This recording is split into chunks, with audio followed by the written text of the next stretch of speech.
You know, when Terry Francona became a well known manager for numerous squads, won two World Series in Boston, we looked at it differently in Canada than you looked at it in the States. Because in the States, really, most people didn't know much about his pro baseball career.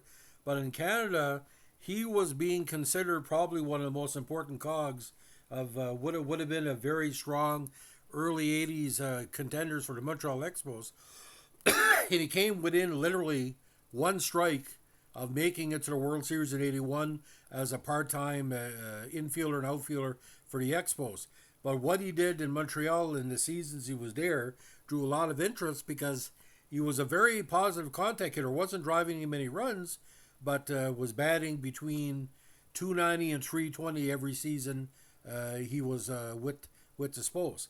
So today we're going to be talking about the playing career of Terry Francona and leave the managing expertise to ESPN because this is a pro Canada channel, so we like to give the Canadian spin.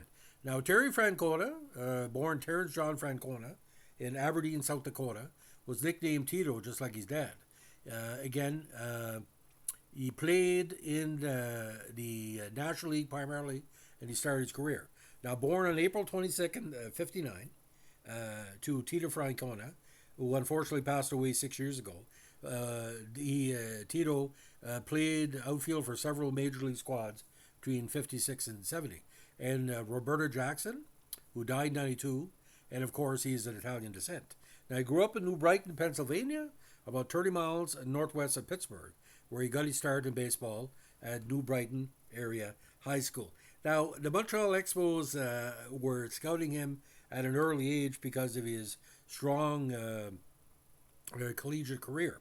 He represented the United States at the '79 Pan American Games, winning silver, and of course attended the University of Arizona, where he played college baseball for the Arizona Wildcats baseball squad. Francona and the Arizona Wildcats won the 1980 College World Series, and Francona was named the tournament's most outstanding player. Of course, his big amateur award that year was the American Golden Spikes Award for 1980. Now, drafted in the first round of the '80 amateur draft by Montreal, using the 22nd overall selection, and within literally a season, he was in Major League Baseball. After briefly taking the field in the minor leagues, having a strong average and on-base percentage, he made his Major League debut with Montreal on August 19th, '81 in the midst of the pennant race, a week after the end of that summer's players' strike. He helped Montreal get the playoffs, and he appeared mainly as an outfielder that first year, and it went an impressive 4 for 12 in the NLDS against the Phillies, helping knock out the Steve Carlton side. An extra playoff round was utilized that year, and he was available to play against the Dodgers, but of course, Monday knocked out Montreal in five contests against LA. Now, as the seasons went on, he shifted to first base, where he ultimately played 100 games more than he had in the outfield. He also developed a reputation as a contact hitter with very few home runs, walks, or strikeouts. Now, this is kind of weird. I think at the time, he was one of because Montreal had mostly an all-black outfield for a number of years. Francona was one of the few white outfielders that the Expos had, because he had Cromartie, Dawson, Raines, Detroit Carter in the outfield, and of course Ellis Valentine. So it was kind of interesting to see, just like Toronto Blue Jays done. It was predominantly all black outfield because most of these athletes were being recruited from major colleges in the States. And at the time, the black athletes that both Blue Jays and Expos were drafting were very strong in their home region. They were bypassing some of the traditional colleges to get more black and Latino athletes involved because of the importance of what he called the Roberto Clemente factor, because most black and Latino players in the 1970s were basically what he called multifaceted. He could steal, he could run, he could throw. Nowadays, it doesn't matter black or white because most baseball players are not developed like that. But what he called sandlot baseball that was strong to the Latino and black community, the Expos and Blue Jays were trying to do that. So actually, one of the CBC announcers said, this is interesting because they're taking a chance. It's sort of like, a white America player because so much success with the black players. Now, when the Expos released Francona after the 85 season, during which his batting average had slipped to 267 after posting a 346 average in limited action in 84. He went on to sign one-year contracts with the Cubs, Reds, Indians, and Brewers back to back to back to back. The Brewers re-signed Francona for 1990, but he only played in 3 games for the Brewers that year, the last on April 19th.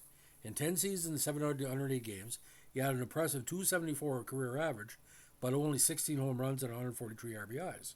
He also made an appearance as a pitcher in Milwaukee on May 15, 1989, late in the game that the Brewers lost 12-2. He threw 12 pitches and struck out one batter, Stan Javier, on 3 pitches. So looking at the rough stats, ladies and gentlemen, like I said, the back of his card looked very impressive for the first 5 years of Montreal. Batted to 274 in 81, based on 80 RBIs and 1 home run, 195 official at-bats. 82, he batted 321 with 9 RBIs. 83, he batted 257 with 3 home runs and 22 RBIs in 120 contests. 84, limited action, 18 RBIs, 346.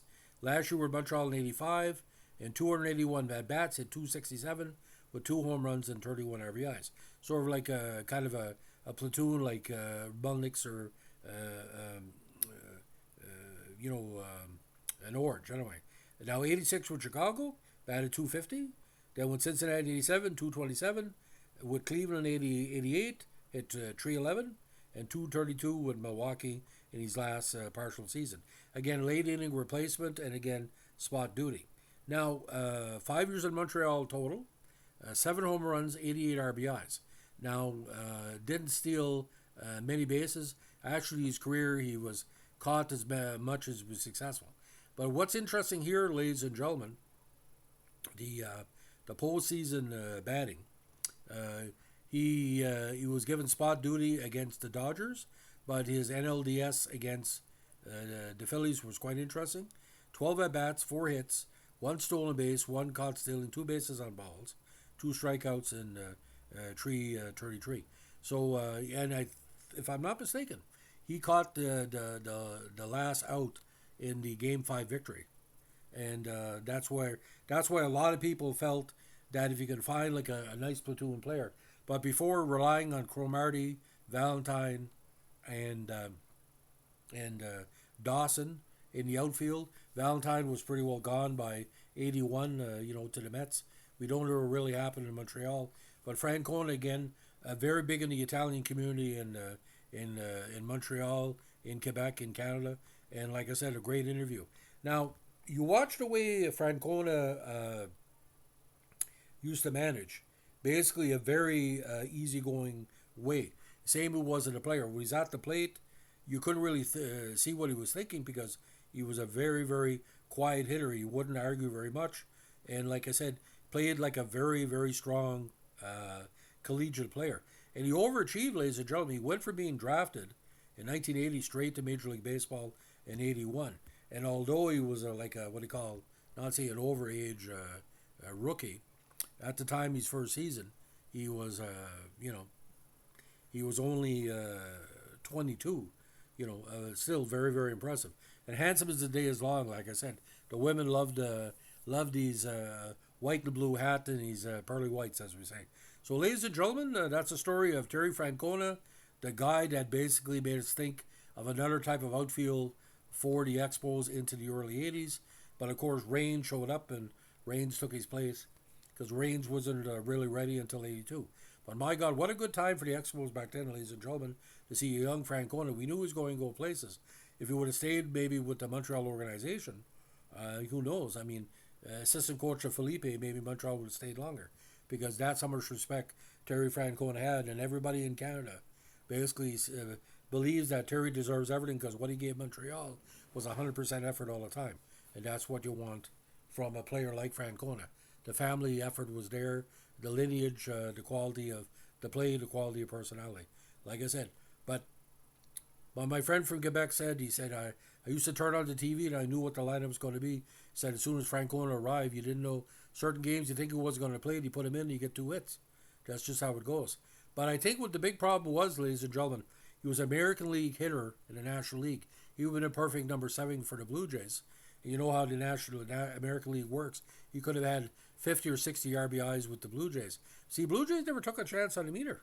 That would have been interesting. Anyway, thanks for listening. Bye.